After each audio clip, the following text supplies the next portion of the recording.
Continuando a gravação da Lei Orgânica no município de Santos, estamos no artigo 78, ainda estamos no capítulo que fala exclusivamente dos servidores. Vamos lá, o artigo 78. Fica assegurada, para efeito de aposentadoria, a contagem recíproca do tempo de serviço das atividades públicas e privadas, inclusive tempo de trabalho comprovadamente exercido pelo funcionário na qualidade de autônomo, fazendo-se a compensação financeira segundo os critérios estabelecidos em lei.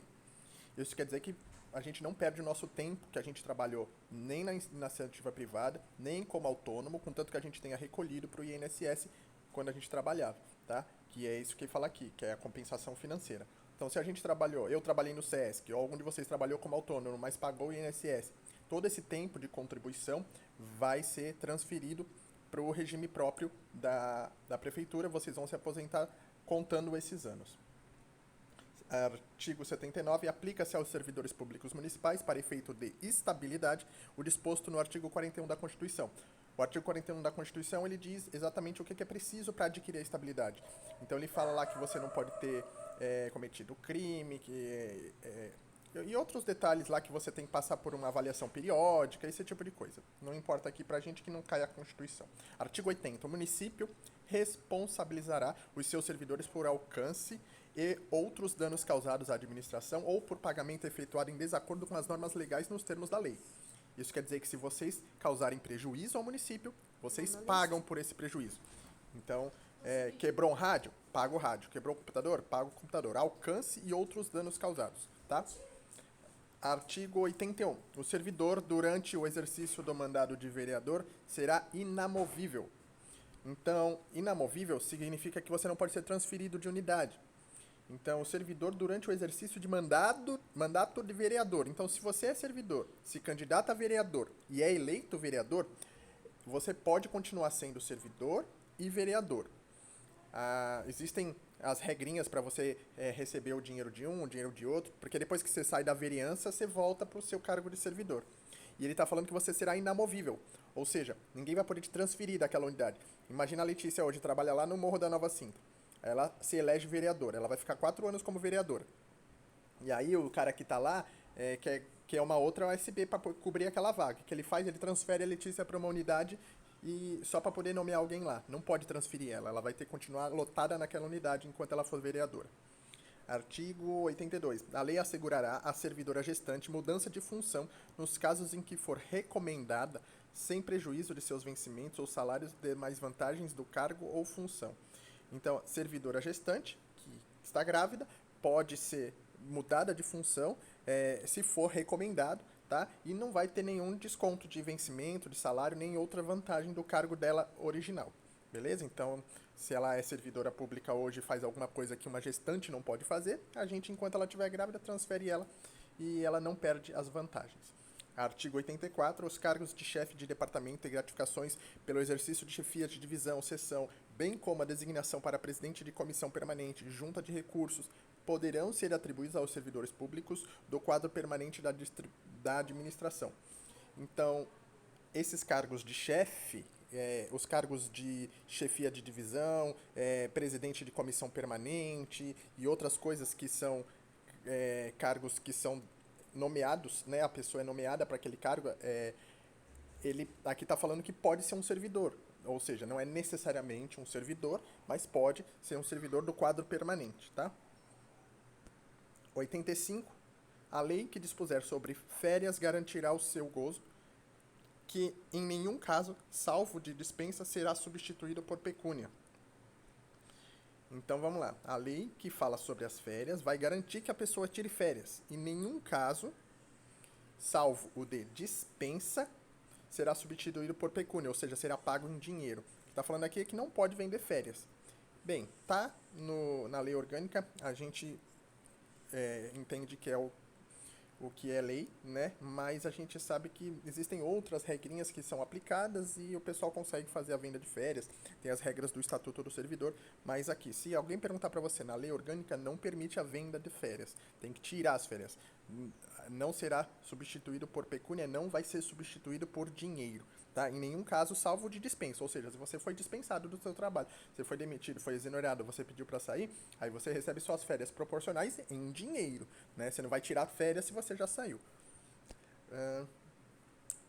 Nova seção agora, das informações do direito de petição e das certidões.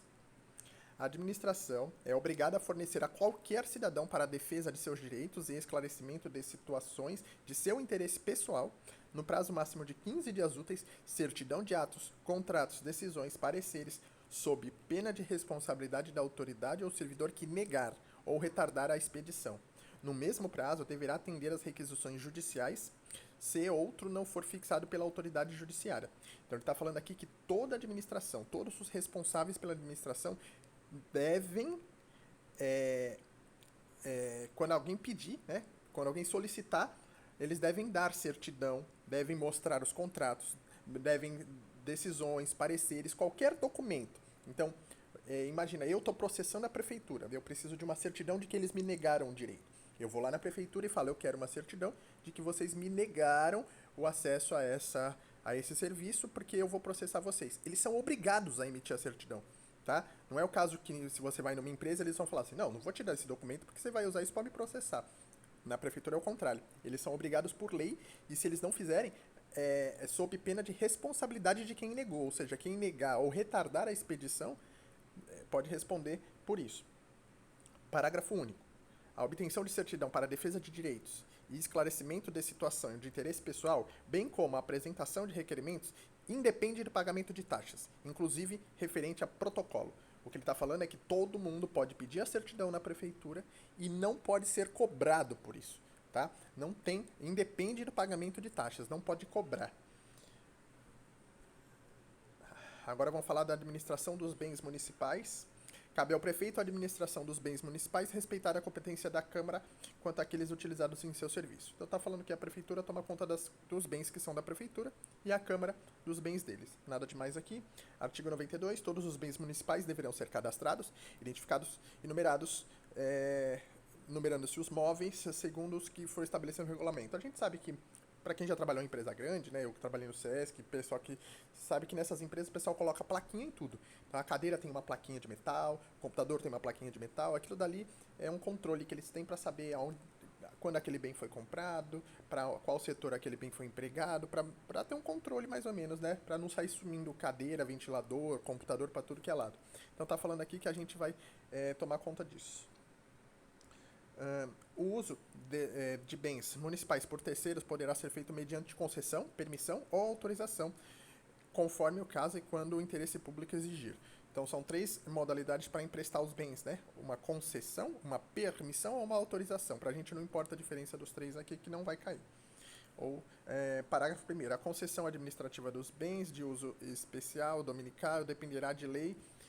Aqui está falando sobre a legislação para empréstimo desses bens, não é importante para a gente, eu vou pular.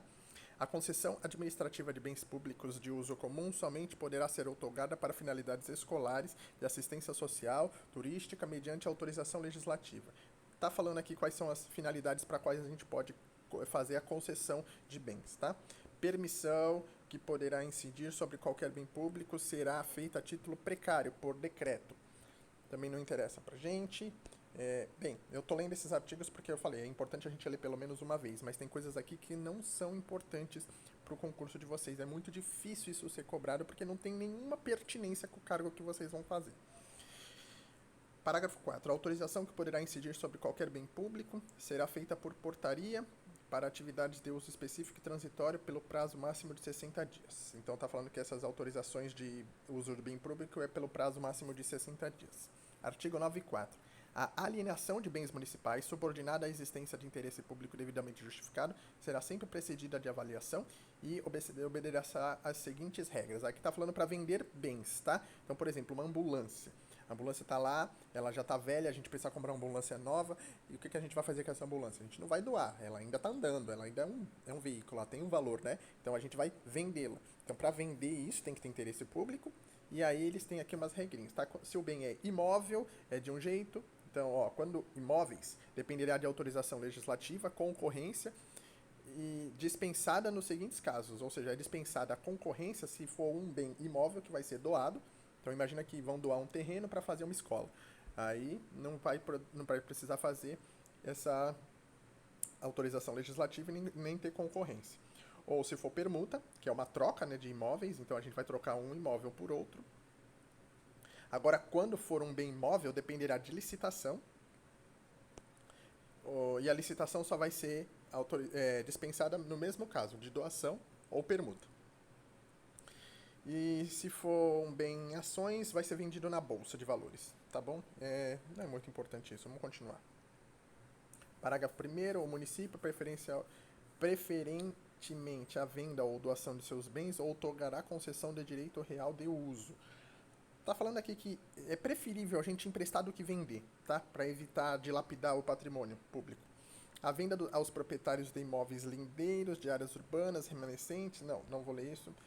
Parágrafo 3º. Na doação dos bens móveis e imóveis deverá ser avaliado o interesse da coletividade. A gente já viu isso, tem que ter interesse público para fazer doação dos bens, tanto se for móveis ou bens imóveis. A doação de bem imóvel a outro órgão ou entidade da administração pública de qualquer esfera do governo, subordinada à existência de interesse público, dependerá da avaliação prévia e autorização legislativa. A gente já viu isso, tem que ter a avaliação prévia, né, para não sair dando bens de valor elevado, que vai dilapidar muito o patrimônio público, e também tem que ter autorização legislativa, ou seja, a Câmara tem que autorizar por lei que aqueles bens sejam doados, ou troca e venda e por assim vai. Artigo 95. Os bens patrimoniais do município serão classificados pela sua natureza e em relação a cada serviço. Aqui está falando da classificação dos bens, não é importante, vamos ver aqui, a aquisição de bens imóveis por compra ou permuta dependerá de avaliação e autorização, a mesma coisa.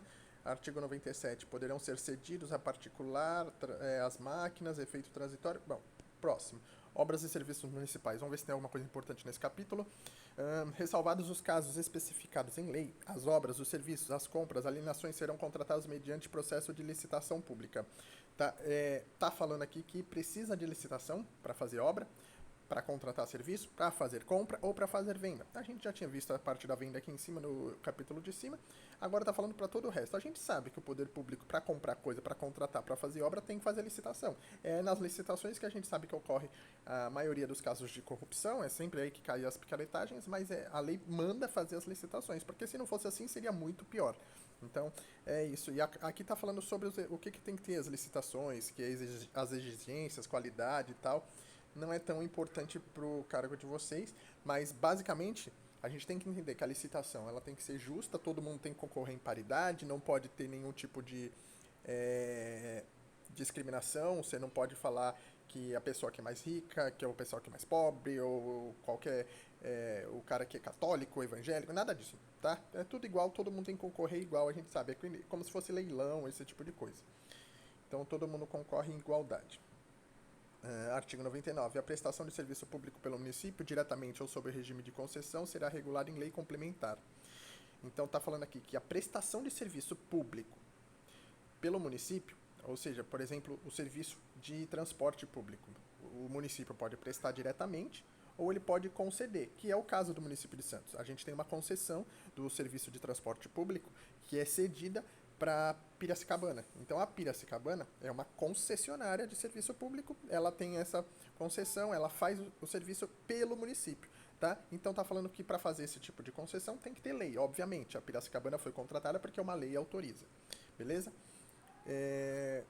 Aqui está falando que o que tem que ter nessa lei, né? A exigência da licitação, definir o caráter, os direitos, as políticas de tarifa, como é que vai ser cobrado, os valores que vão ser cobrados, vai estar tudo na lei, tá? Artigo 100. Os serviços concedidos ou permitidos ficarão sempre sujeitos à regulamentação e fiscalização do poder público. Óbvio, se a gente está falando para Piracicabana, para eles fazerem o serviço público de transporte, a gente vai fiscalizar se isso está sendo feito direito, a gente vai regulamentar para que eles cubram regras específicas que a gente quer, para que as coisas sejam satisfatórias, né? Isso já é meio óbvio. Agora vamos para o título que fala das políticas municipais. Capítulo 1 da política econômica e disposições gerais. Vamos lá. O município, dentro da sua competência, organizará a ordem econômica, conciliando a liberdade e iniciativa com os superiores interesses da coletividade. Bem, o município organiza a sua própria ordem econômica. Ele não vai depender de outros entes para organizar as finanças. A ação do município no domínio econômico terá por objetivo estimular, orientar, democratizar relações da sociedade. Está falando aqui que a gente precisa que essas ações voltadas para a parte econômica, elas estimulem o comércio local, elas promovam a justiça social, para diminuir as desigualdades, aquelas baboseiras que a gente sabe que eles nunca pensam no interesse da sociedade.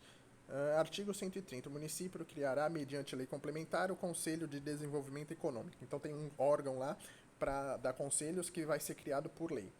A exploração direta da atividade econômica pelo município só será permitida em caso de relevante interesse coletivo na forma de lei complementar. Então, o município só pode fazer uma atividade econômica, por exemplo, imagina que o município de Santos quer ser um vendedor de commodity, quer começar a plantar soja para vender soja. Então, para o município de Santos ser dono da fazenda, o município, tá? Não é ter fazendas de pessoas particulares, é a fazenda pública. Imagina uma fazenda lá escrito Prefeitura de Santos, Fazenda Pública de Soja, e eles venderem. Para o município fazer a atividade de exploração econômica, ele tem que ter autorização de lei, tem que ter interesse coletivo e tudo aquilo que a gente já viu.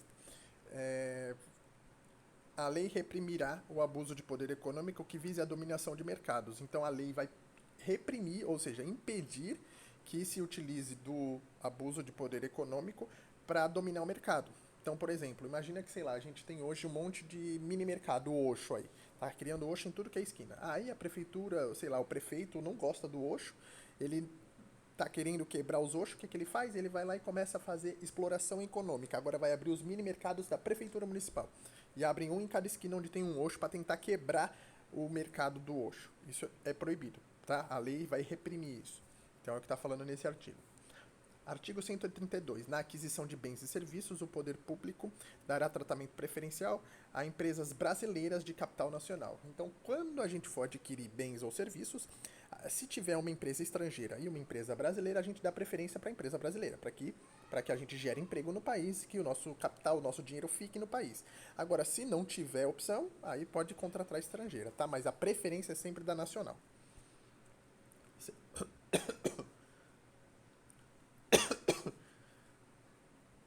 Perdão, engasguei aqui. Artigo 133. O município dispensará a microempresa e a empresa de pequeno porte, assim definidas em lei federal, tratamento jurídico diferenciado, visando incentivá-las pela simplificação das suas obrigações administrativas e tributárias. Então, pequenas empresas e microempresas, as empresas de pequeno porte, eles têm um tratamento jurídico diferente. Eles têm facilidades na hora de pagar os impostos, as coisas são mais simplificadas, que é para incentivar que essas empresas cresçam, tá? Para não ferrar as empresas pequenas, porque empresa muito grande, eles lidam com muito dinheiro, tem que ter muita fiscalização. E essa fiscalização pesada em cima das empresas grandes, se for a mesma em cima das empresas pequenas, ferrou. O cara não consegue abrir uma padaria na esquina. Artigo 134. O município criará lei específica referente aos trabalhadores portadores de deficiência física, às comunidades rurais, artesanais e indígenas, à sua organização, procurando proporcionar-lhes, entre outros benefícios, meio de produção de trabalho, saúde e bem-estar social. Então está falando que o município tem que criar leis para poder ajudar trabalhadores que tenham deficiência física, trabalhadores da comunidade rural, artesanal, indígena e todas essas que a gente viu agora. Parágrafo 1º. O município deverá criar órgão de assistência e encaminhamento de mão de obra ociosa. Então tem que ter um órgão para encaminhamento de mão de obra que estiver sobrando no município, tá? Eu não sei qual é esse órgão, mas está falando aqui que tem que ser criado. Se eu lembrar, depois eu falo. Parágrafo 2º. Serão isentas de impostos e taxas as respectivas comunidades e organizações. Essas que a gente acabou de falar aqui em cima, que vai ser criado por lei, né? Isso daí eles não vão pagar impostos e taxas para o seu funcionamento. E o último artigo dessa seção é o 135. O município dará tratamento diferenciado através de lei complementar ao comércio ambulante, resguardado os direitos dos comerciantes legalmente estabelecidos. Então, o comércio ambulante legal, aquele que tem autorização, ele também recebe um tratamento diferenciado, uma facilitação ali na hora de cobrar taxas, impostos e tudo, tá? Não está falando que a gente vai dar tratamento diferenciado ao comércio ambulante ilegal, é somente aquele que é legal. Então, aqueles carrinhos que, por exemplo, ficam lá no pier, no emissário submarino, aquele pessoal lá, é tudo comércio legal, eles são ambulantes e eles recebem um tratamento diferenciado. É isso que está falando aqui na lei orgânica. Bem, pessoal, vocês viram que eu corri bastante, a gente pulou do 70 para 136, então foi bastante aqui. Eu fui mais rápido porque esses artigos para mim são menos importantes, então é só uma questão da gente ouvir pelo menos uma vez para ter uma noção de que existe a lei que está falando lá, para a gente não ser pego de surpresa na prova com alguma questão e falar, pô, eu não vi isso daí. Não, a gente viu em algum momento, mas é coisas que eu acho que são menos prováveis de cair, tá? Então amanhã a gente continua aqui, ó, do desenvolvimento urbano. A gente vai falar a partir do artigo 136, tá? A gente já passou da metade da lei orgânica. Quando for assim, menos importante, eu vou continuar indo mais rápido pra gente fazer menos vídeos, mas eu acho que mais uns 4 vídeos, talvez a gente termine tudo. E com tempo de sobra, a gente ainda vai conseguir matar esse edital e repetir. O importante é repetir, porque vocês viram só uma vez. Eu quero que dê tempo de vocês verem todos os vídeos que eu passei, pelo menos uma vez a mais, antes do dia da prova, tá? Bem, é isso. Bom estudo.